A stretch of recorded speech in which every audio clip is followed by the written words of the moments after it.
Now imagine this, that if a thought of shame or a thought of fear or a thought of guilt creates a muscle reaction in which you can't move your arm, imagine what it's doing to your heart, which is a strong muscle, isn't it? If you go around all day with thoughts of shame and guilt and fear and worry, what's happening to your heart? You are weakening your heart. You are literally sending energy that is disempowering you. Whereas if you're thinking thoughts of love and connection and spirit and God, you are strengthening your heart. Imagine your kidneys.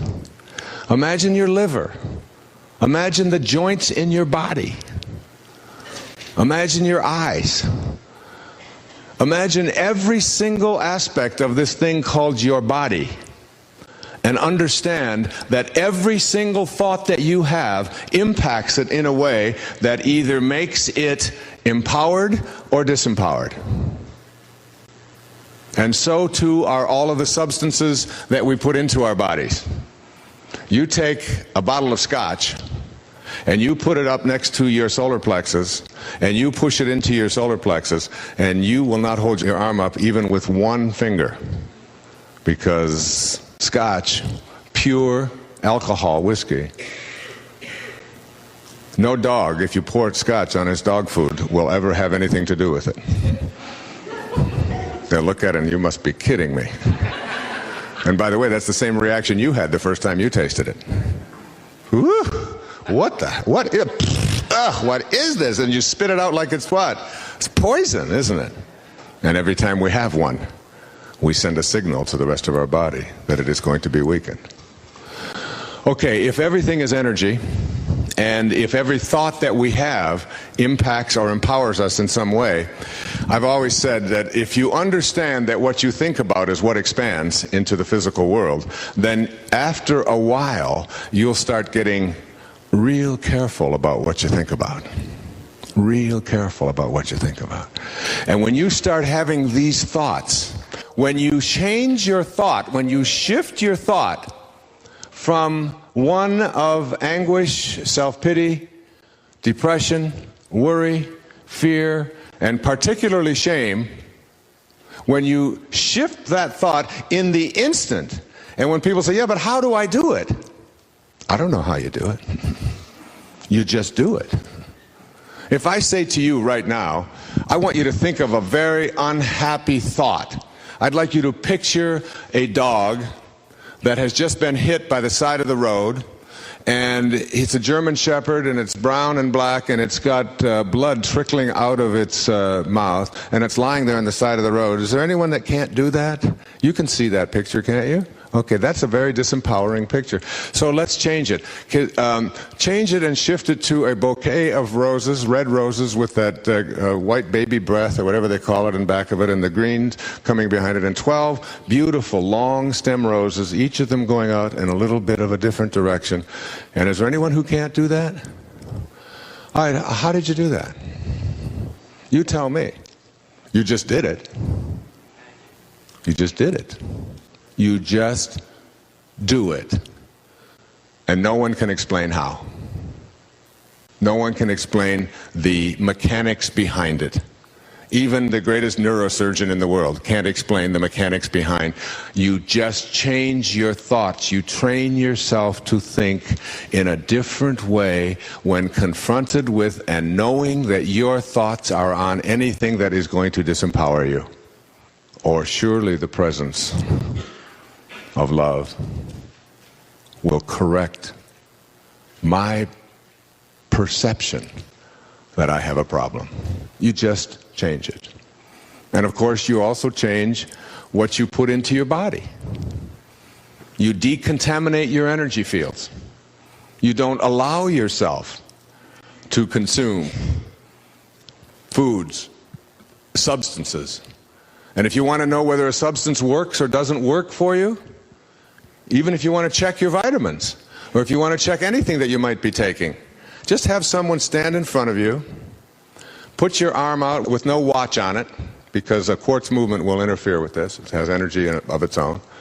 And ask them to put their one hand on your right shoulder and their other hand with two fingers, the forefinger and the next finger, and just have them to push down until you resist as strong as you can. And then with your right hand, take your vitamins, or take your food, or take your liquor, or take your cocaine, or take whatever it is that you might find yourself addicted to or practicing, and push it into your solar plexus, and then ask that person to push down on your arm. And if your arm goes down with very little resistance, it's disempowering.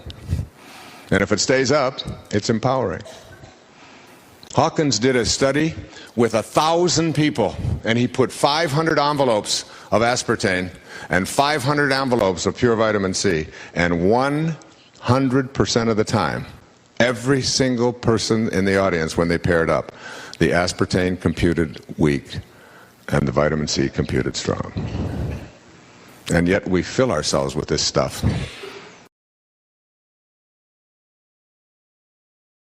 Singing my song.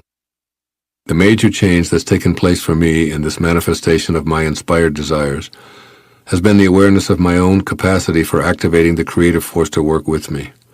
Today, as I live consciously in spirit, I feel as if I'm more and more able to be an activator of this divine synchronistic force and have it work with me rather than to me. I view these mystical moments as holy instants when my ego is suspended and spirit, in conjunction with my own divine desires, has become the teacher. As my sense of inspiration grows within me, I find myself wanting to do more for others and focusing less upon myself. What I desire is realized through the paradoxical means of desiring it for others even more than I want it for myself. By reaching out in this way and deliberately looking for ways to inspire others, I feel closer and closer to spirit, and ironically, I sense that more of what I desire seems to be flowing back to me as a result of this sharing. At this point in my life, I feel that staying in this glorious state of inspiration practically requires me to avoid condemning others. I look at the behavior of others, even those whose actions are anathema to an inspired world, and I send them love. I know deep within me that declaring war on the problems of violence, poverty, cancer, AIDS, and drug addiction isn't the solution. I'm uninterested in increasing these problems with violent, angry, or hateful thoughts or behavior. I know that I can't get sick enough to make one person better, or angry enough to end violence anywhere. I also sense very strongly that by staying in spirit and bringing a higher mental energy to the presence of these lower, ego-based energies, I'm a force for change, one that helps move the world closer to spirit. I anticipate a planet at peace, along with health, abundance, and love in my life, and in the lives of all others. And I know that it's moving in this direction. I know that for every act of apparent evil, there are a million acts of kindness. That's where I place my attention, and that's what I choose to give away. By doing so, for the larger percentage of my days, my reward is a feeling of being in harmony with purpose. I watch the mynah birds sing every morning, and I know they're not doing it because they have the answers to all of life's problems. They have a song inside of them that they obviously feel compelled to let come out. I too have a song to sing, and by staying in spirit, I'm able to sing it all day, every day.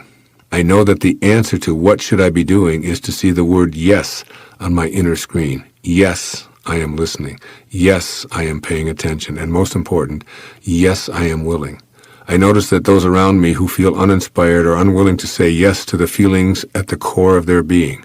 By doing so, to every hunch, burning desire, and thought that won't go away, I feel the hand of a guiding spirit that's with me simply because I've been willing to say yes. By saying yes to life, I see the world and all of its inhabitants in a completely new way. As a result of being more and more inspired, I see spirit in virtually everyone I meet. And I feel much more connected to everyone as a result of sensing their spirit instead of noticing all of the accumulations of success that they've amassed. I call this seeing with my mind and not my eyes. It now seems that my identity is associated with experiences that are not exclusively of this world. And I love what my mind sees. Possibilities and openings for miracles. It looks past the limitations of my eyes, and it knows that we're all one in an infinite world. My mind no longer views death as something to fear. Rather, it lives in an infinite place, and it is able to step back from this corporeal world and be an observer. Adequately conveying how I feel when I'm inspired is probably impossible. What I so sincerely want to share here is that the feeling of being completely in harmony with our source generates miracles everywhere. I have the delicious, spine-tingling sensation of bliss as I observe and interact in this world from the wondrous vista of being inspired. These words from A Course in Miracles ring true for me. All that must be recognized, however, is that birth was not the beginning and death is not the end. This is the knowing that I have from this infinite in-spirit perspective. There are no conflicts. All is as it should be. The things I wish to improve aren't going to be accomplished by fighting, but by placing my attention on staying connected to Spirit. In 1 Corinthians, St. Paul says, "The very fact that you have lawsuits among you means you have been completely defeated already." As I live from a place of inspiration, I see that conflict is no longer possible for me, and I understand what Paul was attempting to say to the people of Corinth in that letter. I will not be defeated. I can't, because for me there's no they any longer. There's only us. I've turned my mind to Spirit. I know that God created me to be like Him, and I must be what I came from. This idea, more than any other, inspires me beyond what I can share here in this program. It's my intention to continue to stay inspired and live what my mind knows, rather than only what my eyes see. And my mind knows that we're all in a universe that has a creative, organizing intelligence supporting it. I know that it flows through me, and God willing, I'll stay in spirit and assist you to live that life of inspiration that you came here to live. There can be no greater blessing. I send you love. I surround you with light. And I invite you to live with me in spirit. God bless you. Namaste. In a wonderful, wonderful novel called Shibumi, which I recommend to you if you haven't read it, a man who operates at this high level, Nikolai, is in a cell, and he's been kept there for 3 years and is in solitary confinement because he's trying to be controlled by the authorities in Japan. And when he is taken out, this American knocks on his prison cell after 3 years of having total solitary confinement and says to him, "We have an assignment for you. We have something that we would like you to do for us, for the CIA, and you better take it because opportunity doesn't knock twice. What we're going to do is offer you your freedom." And he said to him something very significant. He said, "What you offer me is my liberty. I have my freedom. I've always had my freedom. You can never take that away from me. And these are my conditions for doing what I want. And I'm going back to my cell, and unless you're willing to meet them," he said, "I'd appreciate it when you come back tomorrow and knock on my cell that you knock twice so that I don't confuse you with opportunity." It's the kind of line that you always want to have, and you think of it 4 days later. But when you're writing a novel, you can put it right in there just like that. But that the corner of freedom that people have is the ability, and this is what he was saying, to use his mind in the most creative and personal way that he wanted to. And in place of knowledge, people in our culture somehow have achievement. It's almost an irony when we look at, for example, what do we mean by a college education? See, college education, we purchase credits. I mean, you do it, and you put down money, and you buy a certain number of credits, and then you go through a certain number of rules. And it has nothing to do with knowledge. None of it has anything to do with knowledge, or what you're learning, what it means to you, how it applies in your life. It has nothing to do with that. It has to do with, how do I fit into this system? How do I please that authority figure up there called a teacher? And what do I do? And how many pages do I write? And when is it due? And how many books do I have to read? It's a system that has nothing to do with knowledge. And yet we somehow confuse it. We think that you can purchase knowledge. And you can't. Obviously. But there's another kind of freedom other than just the freedom to express yourself and the freedom to vote and things like that. And that's the freedom that comes from knowing how to really enjoy your own life and all that your life is. And this is a freedom that can never be taken away from you, even in the worst of circumstances, even by putting you into a jail cell. You can't take that away. It's the knowing. That's a key word. It's the knowing of having control over your own mind. Knowing that. It isn't just that you read it or you listen to me say it or whatever, but that you develop this powerful awareness that I truly am in charge of all that I am as a human being. And like once you get that knowingness, that it isn't circumstances and that it isn't the terrible things in life or the things that we've judged to be terrible that make our lives what they are or what they are not. It is how we process them. It is thinking that makes it so, as Shakespeare said. Then freedom is yours. It's yours to use at any time that you want to use it. Happiness and enjoyment are not things that you get out of life. They're not rewards that come to you. They're not something that is going to be the result of you behaving in a certain way or living a certain lifestyle. Happiness and enjoyment are inner processes, and they are what you bring to life. They are yours, and yours alone, to have at any time that you want to have them.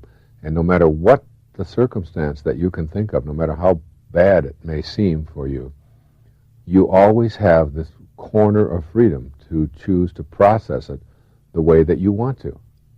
And I mean, I've seen examples of this kind of thing. I mean, I've seen the extreme examples of people who have put their minds into a place where they're capable of having a pin put right through their arm and not experience any pain. I've seen hundreds of people walk across hot burning coals and experience no burning of the flesh whatsoever. And you think to yourself, well, wait a minute, when flesh is put to burning coals, you get burnt flesh. That's just the physical laws of the universe.